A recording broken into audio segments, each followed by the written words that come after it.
You need to see which genres are selling and what's not, and find the games that you like to make that are within the genres that Steam likes, okay? So that's my point here. Just understand where you are in this equation, okay? All right, so you heed my advice, and you're like, there's only 200 roguelike deck builders, and they are literally launching cannons of money at us. So we're just going to do this, and then we're going to do it without any marketing, and we're just going to launch a shadow drop just like Beyonce does, right? That is not going to work. You still have to deal with the Valve bouncer. I will show you what I mean by this. Here's how to get wish lists, aka visibility, on your thing. Okay, so wish lists are very important because a lot of people say, we're just going to go viral. We're just going to, get a streamer to cover us right before we launch. Okay, so remember this guy, invisible bouncer that hides in the algorithm somewhere. You have to be in the top 2/3 of games before you can get into the side that actually gives you money, visibility. The way Steam kind of works is off this system called the wish list, where for any game that a Steam shopper is interested in, if they like it, they'll just hit this wish list button right here. It's right under your top of your page, or right under your capsule, as they say. And then when your game actually launches, or it goes on sale for greater than 20% off, everybody who pushed that wish list button will get this. And it's just an email that goes into their inbox and says, this game that you have wish listed is now on sale. Would you like to buy it? And this converts at a very high rate, somewhere around 1% to 20%. It depends on how good your game is. It will convert at somewhere in that range. That is very good. Most internet marketing converts at like 2%. So anything above that converts very well. A wish list converts very, very well. Okay, that is why we talk wish list, and I'm going to say that a lot. 1% to 20%, depending on the game, will convert at that rate. Okay. Now, people ask, how many wish lists do I need? I'm going to make it real simple. Somewhere around 7,000 to get past the bouncer. It's no guarantee, but I always recommend try and shoot for at least 7,000. Okay, that's kind of, if you were doing this for the money, and I don't mean to like get rich quick. I mean, if you just want a sustainable income, make this your full-time job, be able to quit your boring job. This is kind of where I'm aiming for, 7,000, okay? And the reason we say that is, okay, the bouncer kind of has these rules and kind of these expectations. And when you hit about 7,000, it's rough. It's not an exact thing. And there's nowhere in the algorithm that says 7,000 equals get on here. No.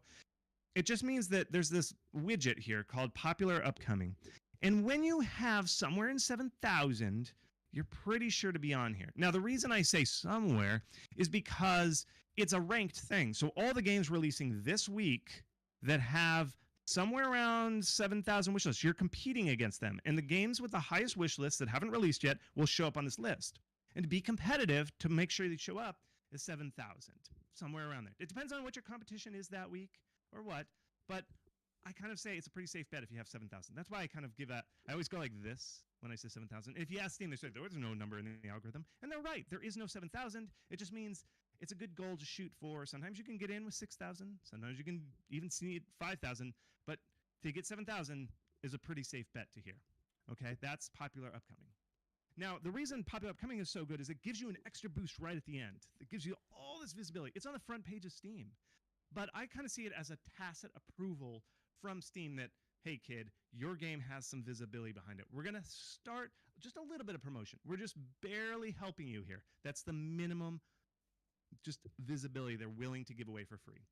So the reason I say you can't just go viral and launch, even a top-tier influencer playing your game one time cannot get you 7,000 wish lists. I've seen lots of streamers play games because I study the data.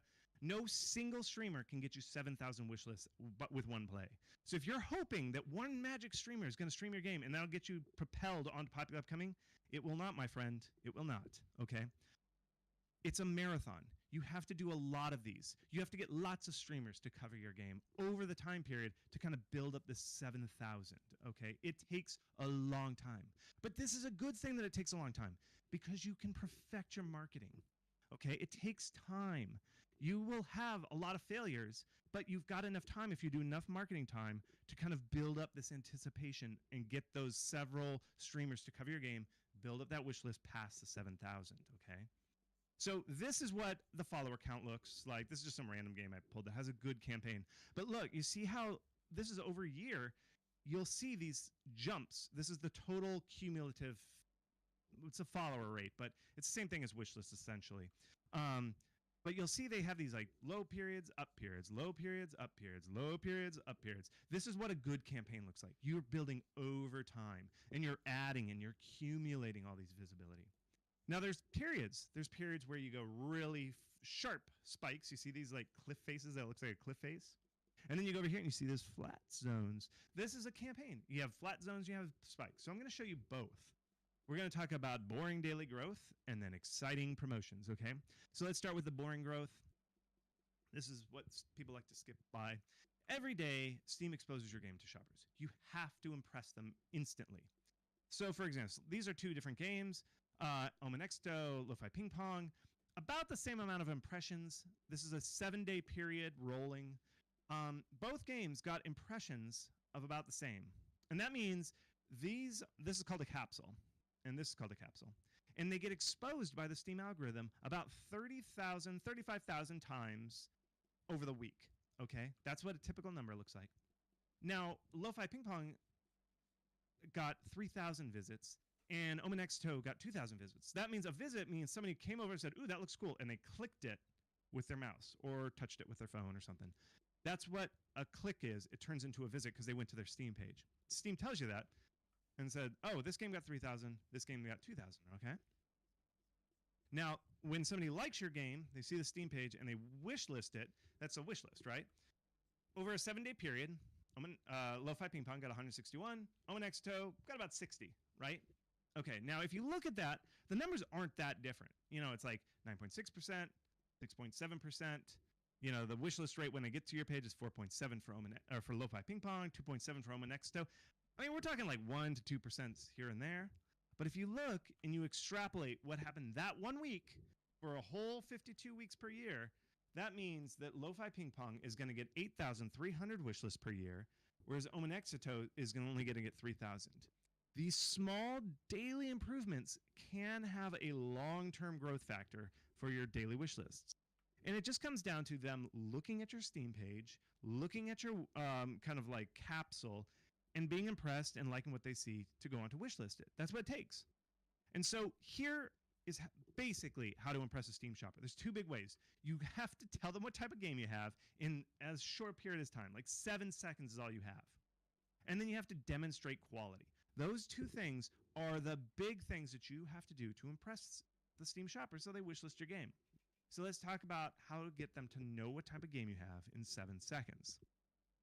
Now, these are capsules. This is the front page of Steam. I just grabbed a screenshot of Steam. Each of these little colorful squares is called a capsule. And this is the custom art that you can make for your game and upload it to Steam. And your capsule really matters. It really, really, really matters. More people are going to see this than anything else you ever create because they show these thousands and thousands of times per second to the millions of people on Steam. So if you are ever going to spend money, spend it on this. Not trailers. I mean, spend money on trailers, but the best place to spend your money is on a capsule. And so let me show you why this is important.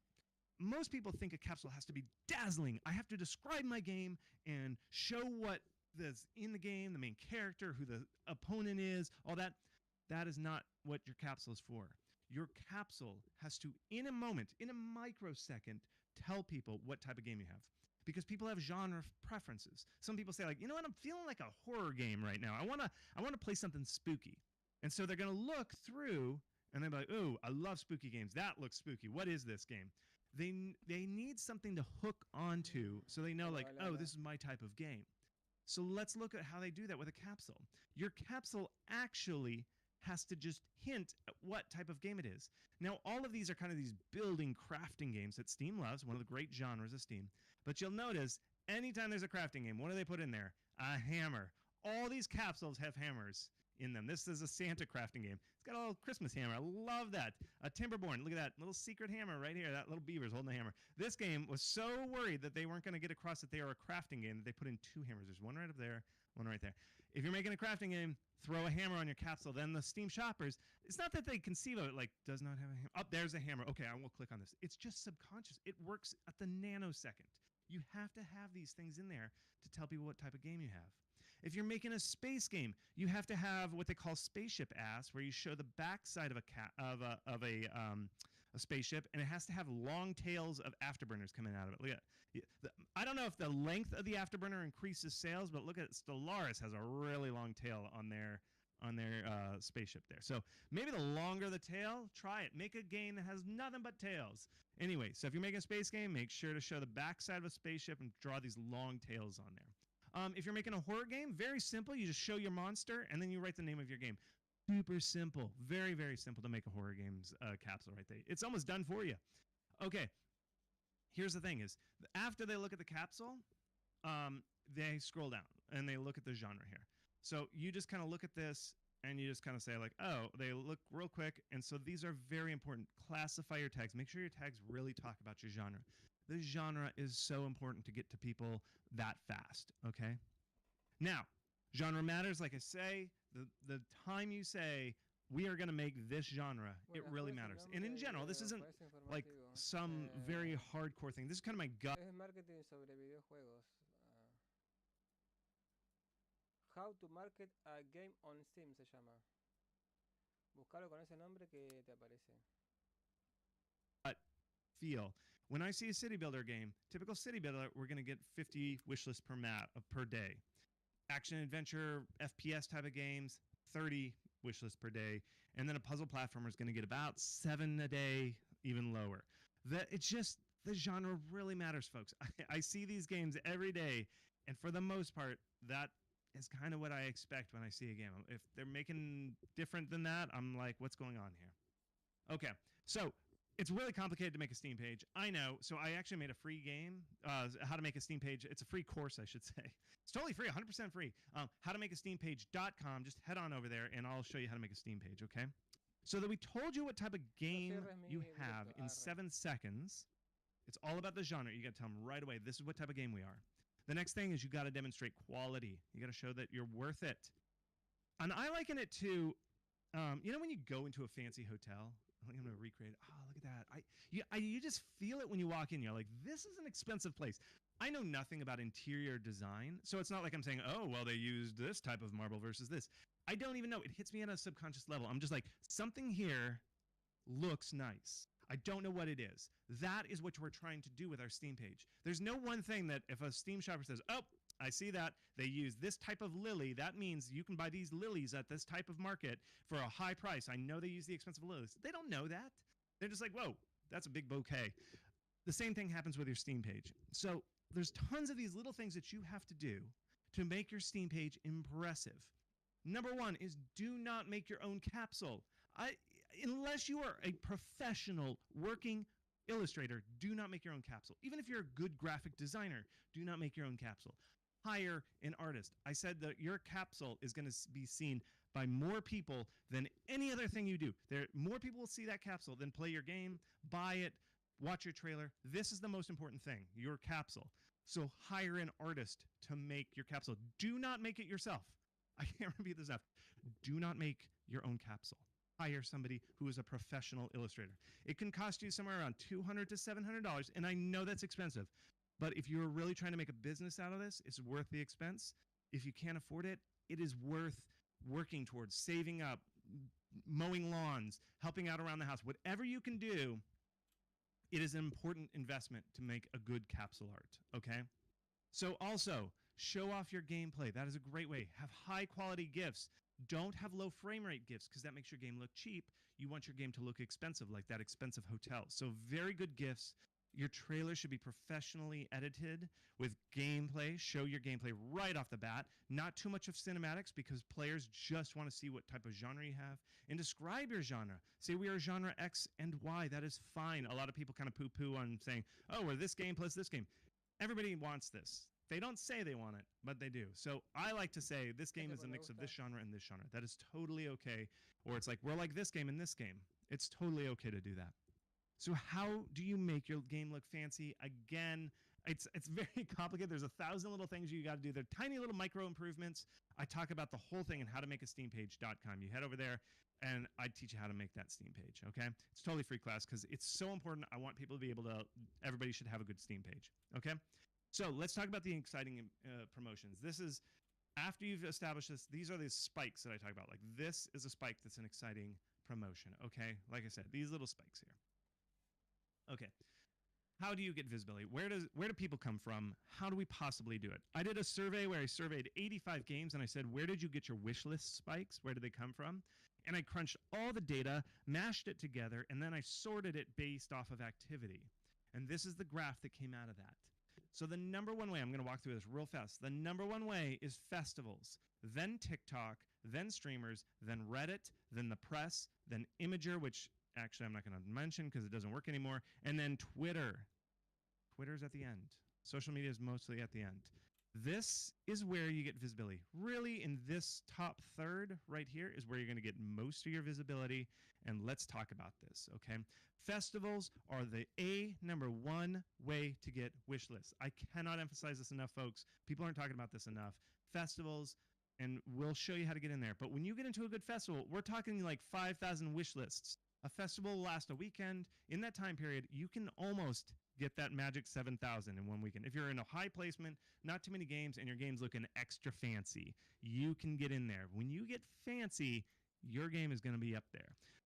So on the lower end, some of the festivals don't always produce very well. Maybe in a weekend, you might get 200 to 400 wish lists, but this is what to expect with a festival, okay? And a festival, let me show you this game.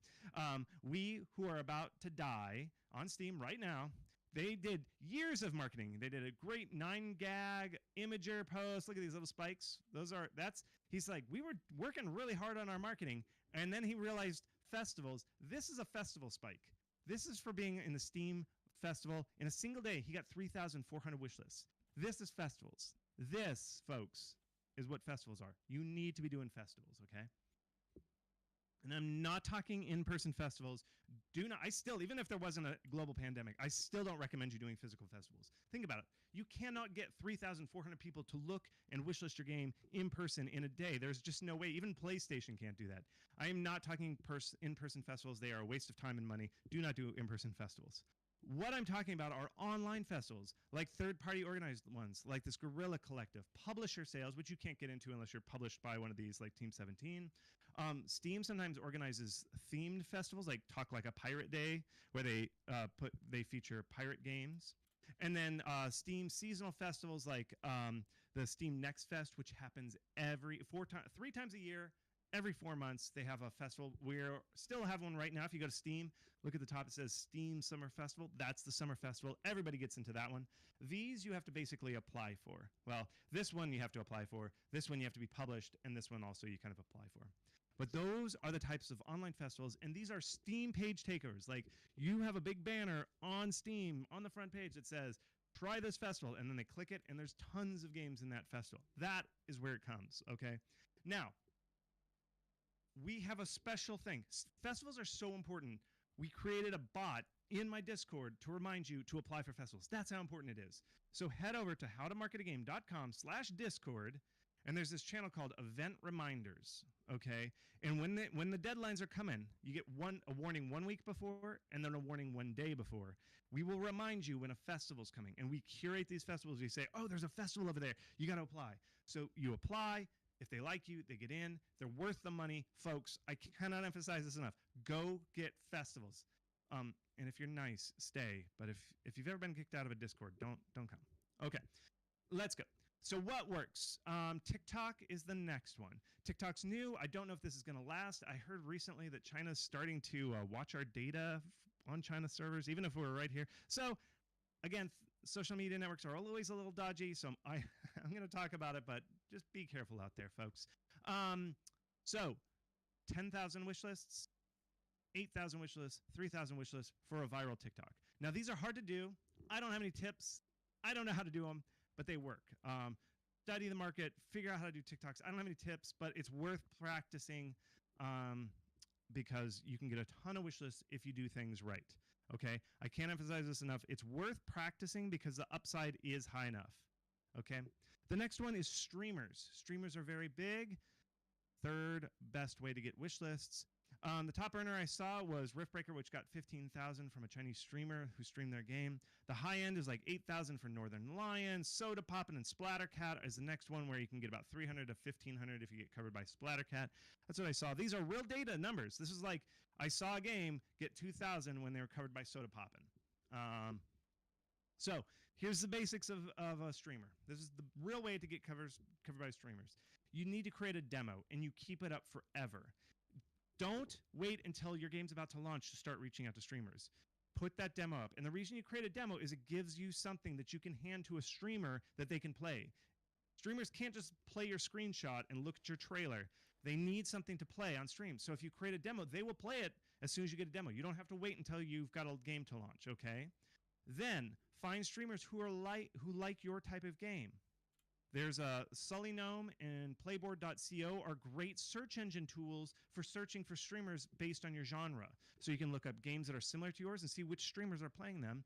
And then you reach out to about 3 streamers a week. Just set a to-do every week and just start reaching out to them once you've got that live demo. And just say, here's our demo. I think you're going to like this because you played this game. That's all your pitch is. Oh, and include a cool-looking GIF. It's not that complicated, folks. You just tell them, we got a demo that's really hot. It's like that other game. You should play it. That's how you do streamers. And you just reach out. 9 times out of 10, they're just going to ignore you and never stream your game. But that time that it works very well.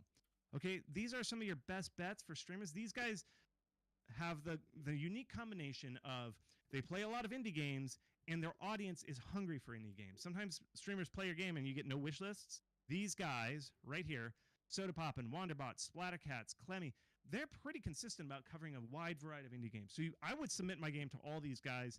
They're really good. Okay, next one down is Reddit. Reddit's hard and scary, but it works pretty well. It's like right in the median. Oh, I should just stop real quick. Festivals and streamer, peanut butter and jelly. That is the best way to get wish lists right now. Create a demo, give it to streamers, create a demo, submit it to festivals. That right there, where 90% of your wish lists are going to come from. I got to emphasize that. Festivals and streamers. That's where they come from. Reddit is chancy. It's hard to get into Reddit. The best one I saw was a Reddit post that got 10,000 wish lists. But this game is super beautiful. Lay Sarah. Expected wish lists. The high-end subreddits are R Games, PC Master Race, those, and gaming, but all of those are kind of the same. 4,000 to 5,000 wish lists if you can get a viral post. The next one down is kind of like pixel art. A couple games got 200 to 400 wish lists if you get into there. If you're making a pixel art game, of course. The low end are the ones that always allow us to post. They never filter us out. You can expect about 25 to 100 on our game dev, indie gaming, Unity 3D. Those are kind of the lower tier, but still post to them. Just don't expect to go viral because you just can't on those.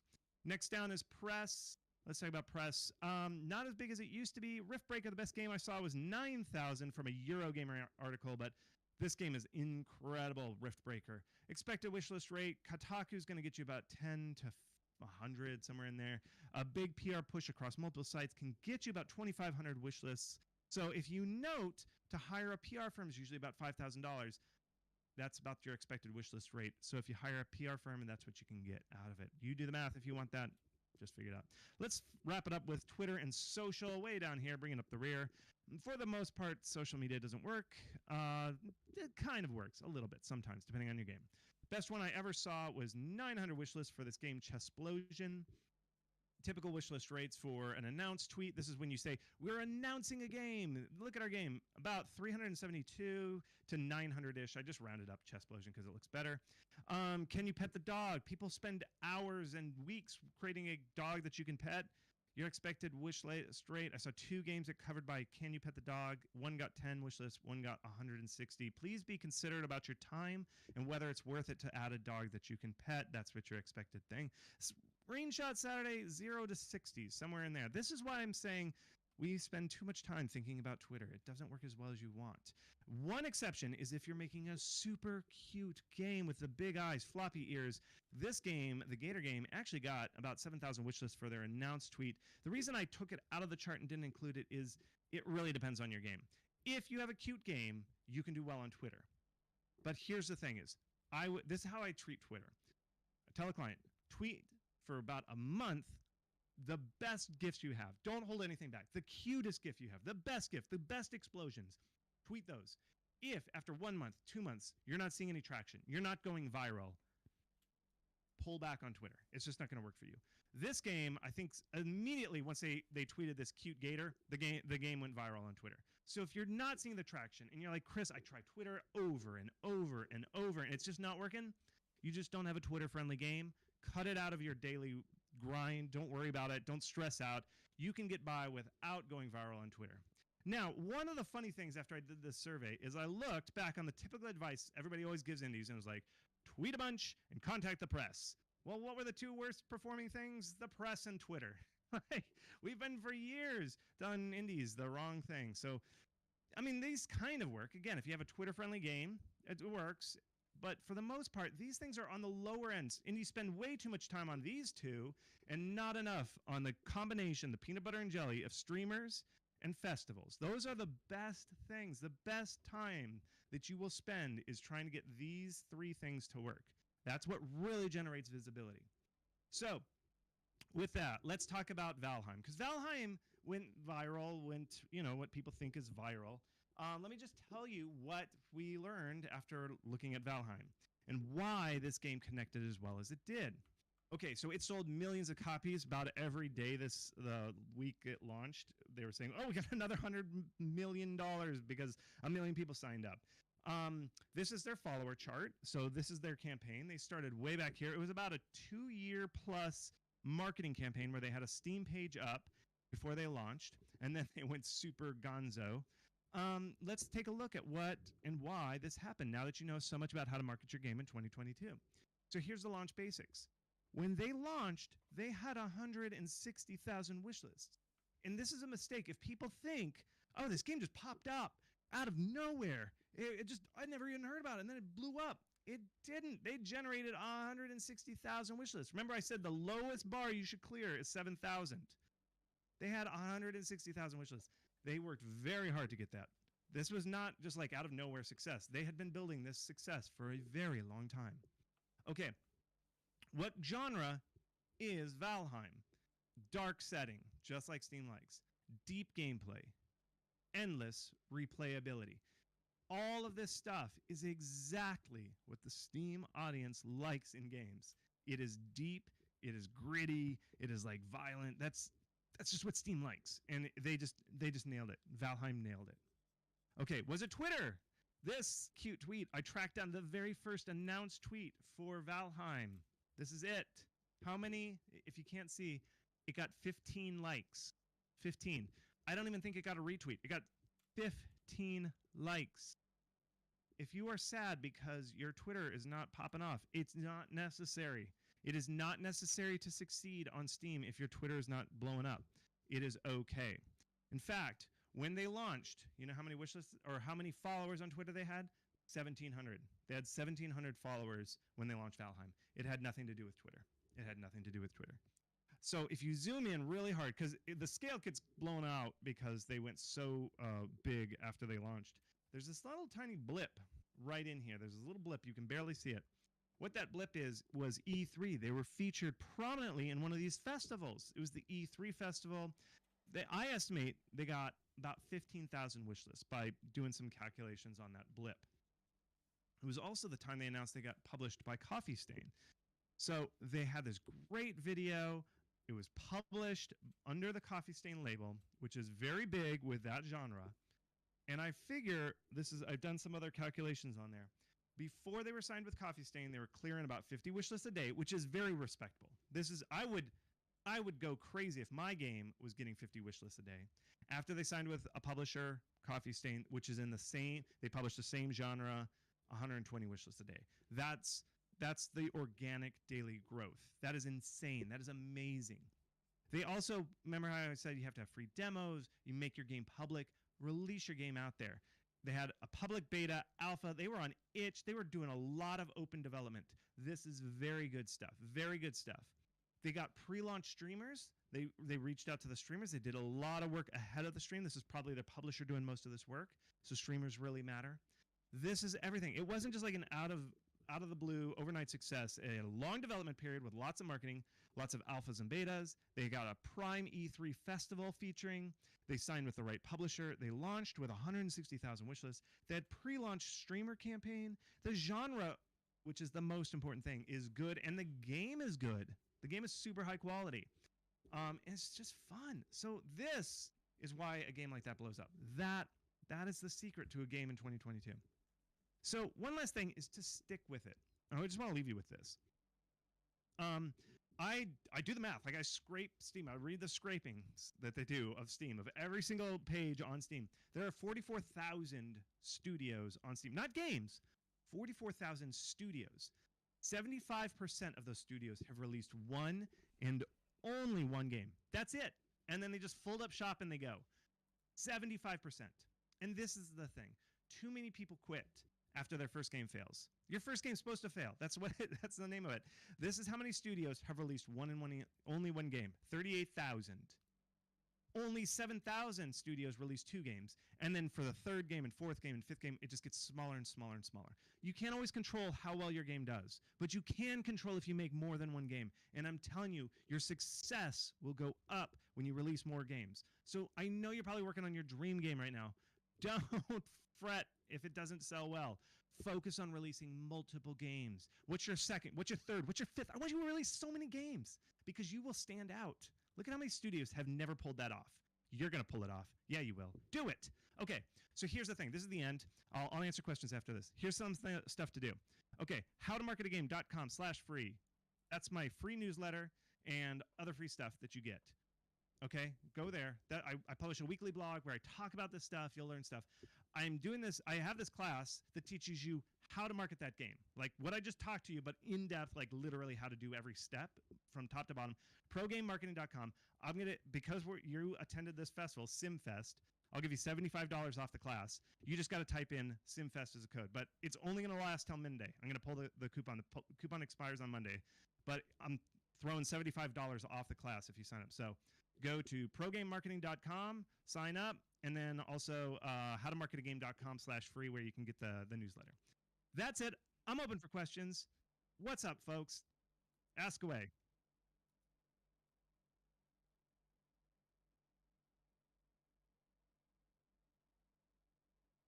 I think they changed the algorithm. I don't know why, but you used to be able to get enough upvotes. It used to be like if you got 100 upvotes in 4 hours, you were on the front page of Imager. I think they changed it, and the audience got very toxic about it, and they would downvote you more. I just did the analysis, and no games get to the front page anymore. And if you just go to Imager.com and look at the front page, you never see a game on the front page. I don't know what happened, but it doesn't work anymore.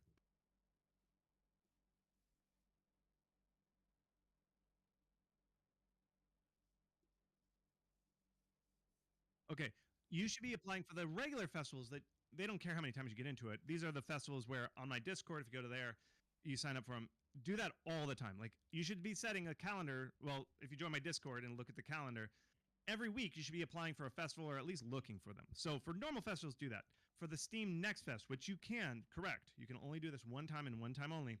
I recommend the last one before you launch because the Steam Next Fest, if you look at the one on the page, there's always a section that says trending games or the games that have the most wish lists. The winners are hoisted to the front of that page, or the top. So when you are at the end of your development cycle, hopefully you've got your marketing just cooking, the engine's running hot. You got so many wish lists. You're rolling into that festival with the wheels on fire, just blasting through. That's what you want to do. If you immediately, like you put up your Steam page, you're like, oh, gee, I'm just a new indie. This is the first page, and then you immediately enter the Steam Next Fest, you just shot your one bullet when your game is at its weakest point. So you want to do it at the end of development. It's kind of your grand finale. It's your big debutante ball announce, the big thing right at the end just before you launch. All right. Jason Larrabee says, I can highly recommend the Mastery class. Thanks for the reference. Oh, hey, thanks so much. Yeah. I basically do it based off time. So I answer all the timing questions that you've got, which is like, when should we do this? When should we do this? I structure the class sequentially so that it guides you through every stage that you are in your development. So Okay, remember, coming up after this, we have Timothy Johnson and Josh Quinnett from Will Wright's Gallium Studios talking about all the crazy things they're doing with Proxy AI. We're going to keep going with this for another few minutes. So, Tim and Josh, hope you don't mind pushing back about 5 minutes. All right, Pompey Tube asks, hi, Chris. If you didn't do all the minimum stuff before release, can you pick it up later? One thing that I would recommend is if you did the launch, keep reaching out to streamers. I've seen a couple games that do well post-launch where they just go to streamers and they just say, here's our game, here's our game. And a lot of people stop after the first, month or something. Keep going. Like, keep applying to streamers with your game, giving away free keys. Maybe some of them will catch you and you'll lift up. It's riskier. You're not going to get all the push that you would have if you had done this before, but it's something that I would recommend you do. All right, Alex, not going to pronounce your last name. What if you can't find your own exact genre within the listed genres? Is it because you've invented a genre or something? If you've invented a genre, that's very rough. I hate to tell you this, but Steam shoppers aren't that adventurous. It sounds weird, but they really know their genres. So if they can't determine what your genre is, they're kind of like, I'm just going to pass it by. They really do like very defined genres. And so that's one thing. I mean, I know I say when you make your game, when you decide what game you're making, that's your genre. That's half your marketing. It really is. So it might be too late. Try the best you can, but make the game that you can now. But going forward, really worry about genre and which genre bucket you're in. Now, with that list, I didn't do every single one because the slide's only so size. I wrote a whole blog post about this. If you search on my website, howtomarketagame.com, just search genre, and you'll see a couple blog posts where I deconstruct that. And I know that chart was small, so you couldn't zoom in. So maybe I just didn't name your genre. I don't understand if your question means I don't have a genre, my game is ungenreable, or if you're saying I couldn't find it. You probably just couldn't find it. If that's the case, just go over to that blog post and you can look at the fine details of it. And we always recommend being as honest with your fans as possible and picking whatever you think is closest, not just because you think it'll get you more sales by tagging it that way. People know and will talk. Don't lie about your genre because they will learn very fast that you are in the wrong genre, and then they will downvote you. So be honest about what genre you're in. All right. Ray Flower also has a question on genres. I'm going to rephrase it. What he wrote was, how do you talk with your audience after choosing a genre/similar game to make? I mean, I do think it's important to talk about how do you reach the right audience for the right genre. The main thing is like I said, the streamers and the festivals. I mean, when they put up the festivals, again, the big two, festivals and streamers. If you go to the right streamer, some streamers specialize in the genre. That's one. And two, those festival pages will break games up into the right genres. They'll say, here's the rogue section. And there's some festivals that are even just about rogues. So all that kind of stuff goes together and you'll figure it out and they'll find it. As long as you get into those festivals and the streamers, the right genre, the people who like that genre will find your game. All right, 2 more questions. I'm going to move Chris into the Discord channel to talk to him. Michael Hodges had asked about that chart showing the sales per genre. Does that include things like downloads and DMC and other things, or is that just the sales of the game itself? It does not include DLC. The DLC attach rate is somewhere between 2 to 4%. So it does not include that, but if you just add 2% on top of that line, that is essentially what DLC sales are. But it's just the straight up sales. It's using a technique called the box lighter method to estimate sales. All right, we'll end with the question from Michael Simard. Very specific festival. I have the possibility to release my game on a Quebec sale. Should I release the same day or a few weeks before? Last Quebec sales brought me 4,000 wish lists without a demo. Congratulations on that, Michael. Yep, he's doing right. You got to get into those festivals. So basically, the way those work is you should do it. I like to do it after. Don't do it during, because after the festival, you've got a lot of momentum going into it. So I would launch after. All right, GGDA members, I'm going to move Chris into our Discord voice channel. Bring your questions there to it. Lots of information. Remember all those links. We put them up in the chat, howtomarketagame.com/free. And, yep, progamemarketing.com and coupon code SIMFEST. Chris, thank you very much for a great presentation. A lot of interest here. Thank you for having me. I love y'all.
Unas partecitas. La puta madre que te parió, carajo.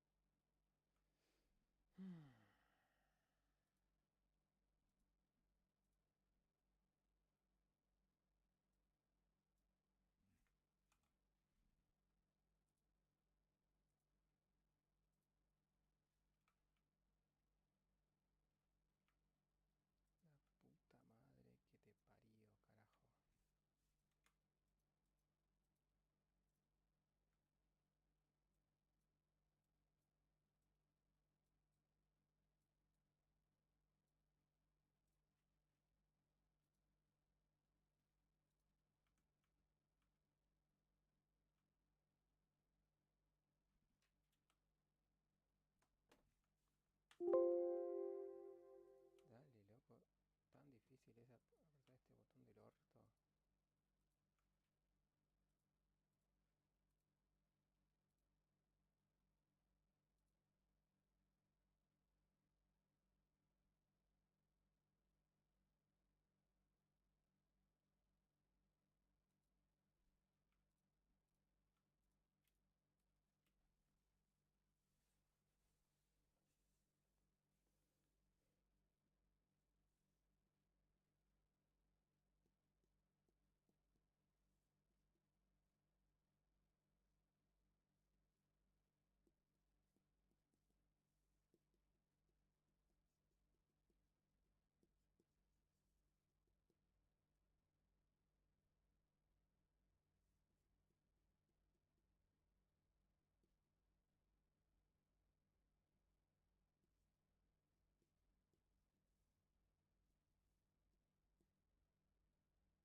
Bueno, ya fue. Me cansé.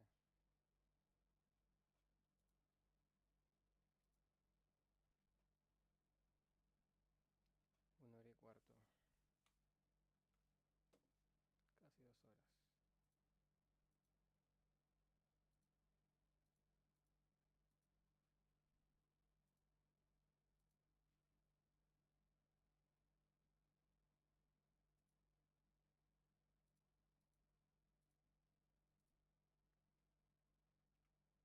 A mí también me gusta.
Nunca me decido.